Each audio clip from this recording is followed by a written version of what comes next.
The confetti from the company party was still stuck to my shoes when I got the call.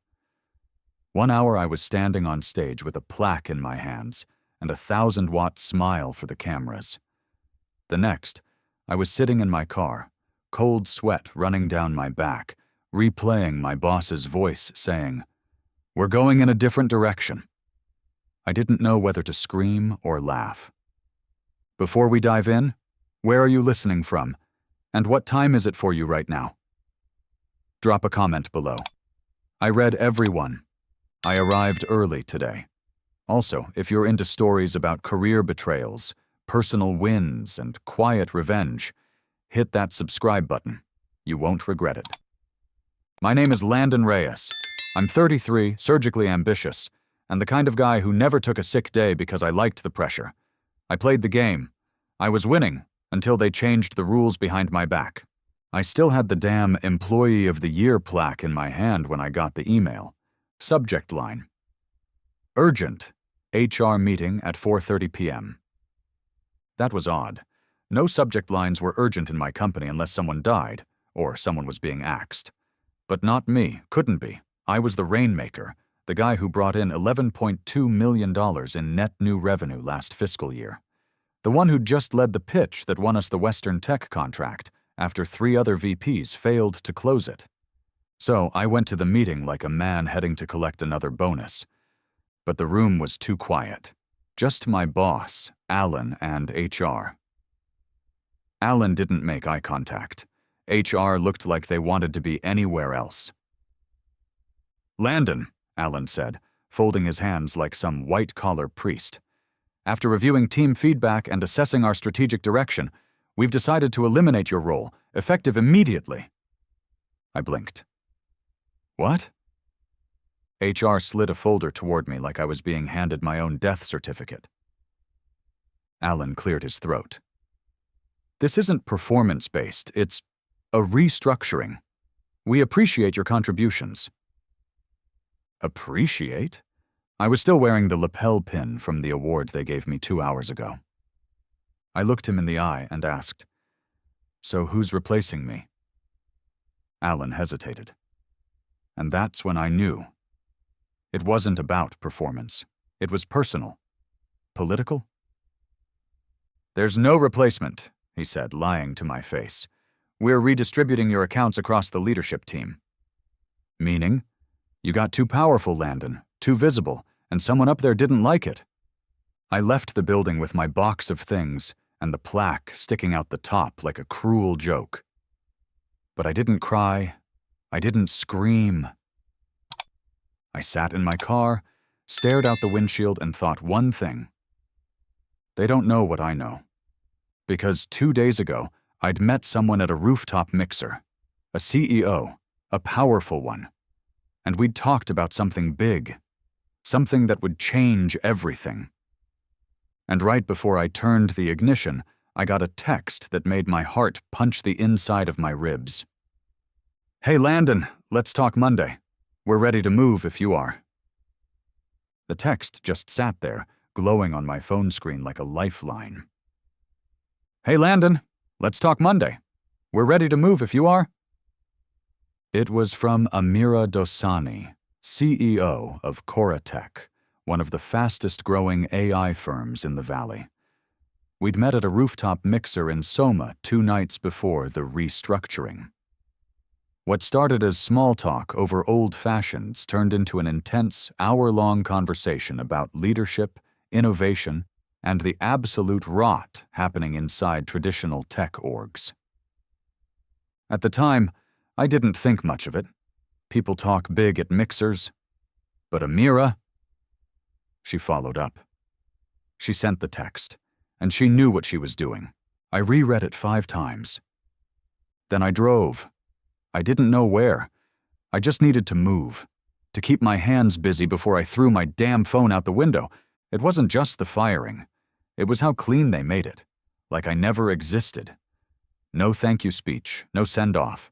Just a beige HR folder and a suggestion to take the weekend to decompress. When I finally pulled over, I was outside Lou's Diner, a hole in the wall that used to serve me and my best friend Nate back when we were both interns scraping by. I hadn't been there in years. I walked in and sat in the same booth by the window, like muscle memory. The waitress didn't recognize me. Not that I expected her to, but she slid me a coffee without a word, like she knew I needed it. I opened my laptop right there in the diner. No job, no plan, and still, I felt something buzz in my chest. Not panic, possibility. So I texted Amira back. "Let's talk Monday. I'm free and hungry." She replied instantly. "Good. We're building something different. And I think you know exactly what I mean." That weekend, I went underground. I didn't answer calls, not even from my mom. I just built. I started mapping out everything I'd learned in the last 7 years. Every broken process, every toxic power play, every client pain point I patched over with charisma and duct tape. I wrote it all down like it was my manifesto. Sunday night, I couldn't sleep. My hands shook. Not from fear, from the need to get back in the game. But on my terms this time. Monday at 9:02 a.m., my phone rang. Amira. "Landon," she said, her voice sharp and confident. "We want to bring you in as Chief Strategy Officer. Full creative control, build your own team, equity, and we want to move fast." I almost choked on my own breath. "You're serious?" I asked. "As a coronary," she said. "I heard what happened at your company. Let them keep their politics. I'm building an empire." And that was the moment I realized I hadn't been fired. I'd been freed. But before I could accept, there was one last piece of unfinished business. Alan. I stared at the ceiling for a long time after I hung up with Amira. Chief Strategy Officer, equity, build my own team. It should have felt like a win. And it did. But not a complete one. Not yet. Because while I was climbing out of the wreckage, Alan was still up there, standing on the pile he helped set on fire. I didn't need revenge. I needed accountability. There's a difference. On Tuesday, I walked back into the office. I still had keycard access. Apparently, someone forgot to revoke it. Or they assumed I wouldn't have the audacity to come back. They were wrong. I dressed sharp, charcoal blazer, crisp white shirt, no tie, like I had an appointment to dismantle someone's illusion of control. As I stepped out of the elevator, a few heads turned. I caught 2 junior analysts whispering. One actually mouthed, "WTF?" I smiled at them. Then I walked straight into the same conference room where I'd been fired. Alan was sitting inside with 3 VPs. I knocked once on the glass and let myself in. He blinked, stunned. "Landon, what are you doing here?" "I brought back your plaque," I said, pulling the gaudy Employee of the Year award from my bag and sliding it across the table. "Figured you'd want to give it to whoever's taking over my accounts." One of the VPs, Kelly, looked down, embarrassed. She knew. She'd been gunning for my territory for months. Alan stood up. "You can't just walk in." "I already did," I said. "But don't worry, I'm not here to make a scene. I'm here to leave something behind." I reached into my folder and pulled out a glossy, bound portfolio. A printed overview of my entire pipeline strategy. Client retention plans, conversion frameworks, analytics breakdowns. Everything I'd built over the last 2 years. "Here's the playbook you'll need to keep the ship afloat," I said. "I suggest you read it carefully." He looked at the folder like it might bite him. Then I leaned forward, voice low. "And one more thing. You told the board I was a strategic mismatch for the company's new direction, that I'd lost alignment with leadership." Alan flinched. I knew what he'd said behind closed doors. "So, just to be clear," I continued, "I've accepted a C-suite position with Coratech. And our first target for client migration is Western Tech, your newest whale. We've already had a preliminary conversation. and they're very interested in a more modern, ethical partner. The room went silent. I stood up, adjusted my blazer, and added, "But don't worry." I gave them your name, just in case they want to ask about my alignment. Then I walked out. No dramatics, no mic drop, just a quiet shift in power. That night, I sat on the rooftop of my building with a whiskey in hand, and the city stretching out in front of me. Amira had already looped me into a founder strategy call. My email inbox was filling with welcome messages. I was no longer a player inside someone else's system. I was building the system. But the next morning, I got an email that made my chest tighten. Subject: legal notice, breach of contract allegation. From Corporate Counsel, Allen's Company. Subject: legal notice, breach of contract allegation. From Corporate Counsel, Wallace and James LLP. To Landon Reyes. I read it 3 times, waiting for it to morph into something less ridiculous. They were accusing me of violating a non-compete clause by soliciting former clients and disclosing proprietary strategy documents. The irony? The only document I left behind was the one I created from scratch, the same one they were too incompetent to develop on their own. The kicker? The letter ended with this gem. If we do not receive written assurance of immediate cessation of competitive activities, we will pursue injunctive relief and damages. I laughed, actually laughed, out loud. In the middle of my new office, Coratech's space was still raw, exposed brick, unfinished drywall, cables everywhere, but it hummed with energy. A dozen devs were already huddled in the bullpen. Someone was whiteboarding next-gen API designs. It felt alive. I felt alive. I forwarded the letter to Amira with a one-liner. "Looks like Alan's panicking." She replied 5 minutes later. "Good. Means we're getting under their skin. Our legal team is on it. They've beaten bigger fish."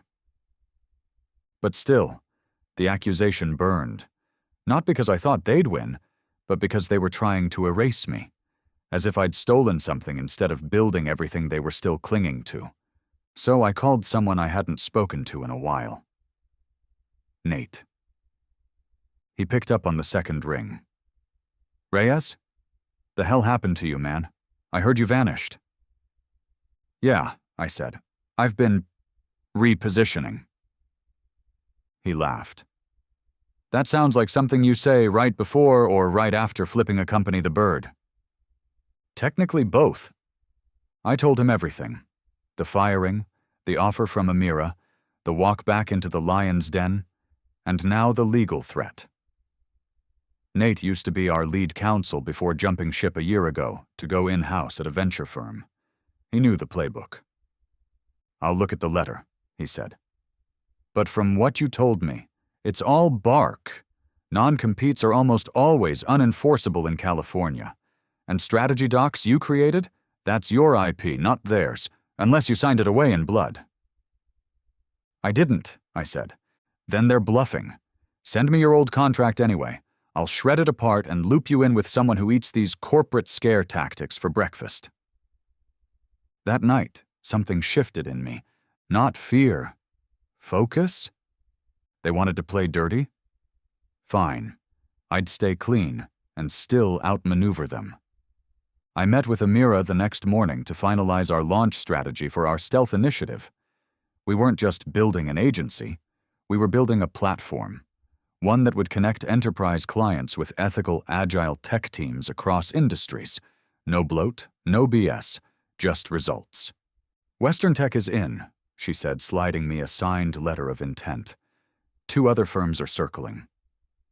It was happening, and then, as we were about to break, one of the junior engineers poked his head in. Landon? There's someone downstairs asking for you. Says she used to work with you. And she looks pissed." I stood up slowly. There was only one person that could be. Kelly, Alan's protege, the one who took over my accounts.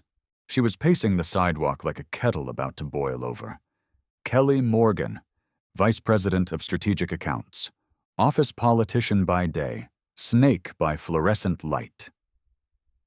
I hadn't seen her since the day I left, smug in that conference room, eyes locked on my accounts like they were spoils of war. But today, she looked rattled. I stepped outside, calm as a surgeon. "Kelly," I said, hands in my pockets, "wasn't expecting to see you here." Her eyes snapped up. "What the hell are you doing, Landon?" I raised an eyebrow. "Running a company. Why?" She stepped in closer, her voice a low hiss. Western Tech pulled out, said they're re-evaluating partners. You wouldn't know anything about that, would you? I smiled, the kind that doesn't reach your eyes. "Kelly," I said slowly, "do you remember when you told Alan I was holding the team back with my old-school relationship methods?" Her mouth pressed into a tight line.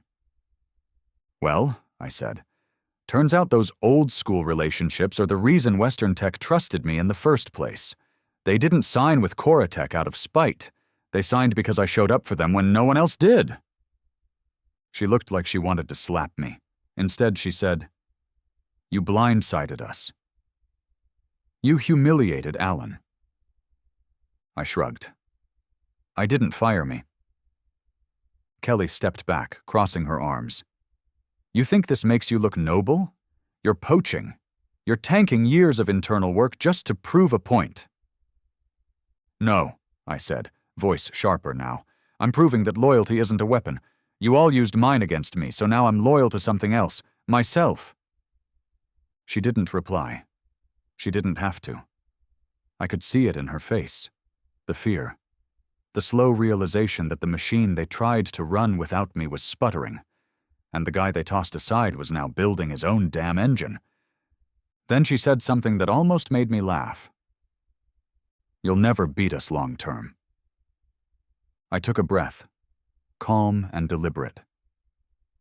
"Kelly," I said, "I'm not trying to beat you. I'm just trying to build something that doesn't need to play dirty to win." I turned and walked away, back inside.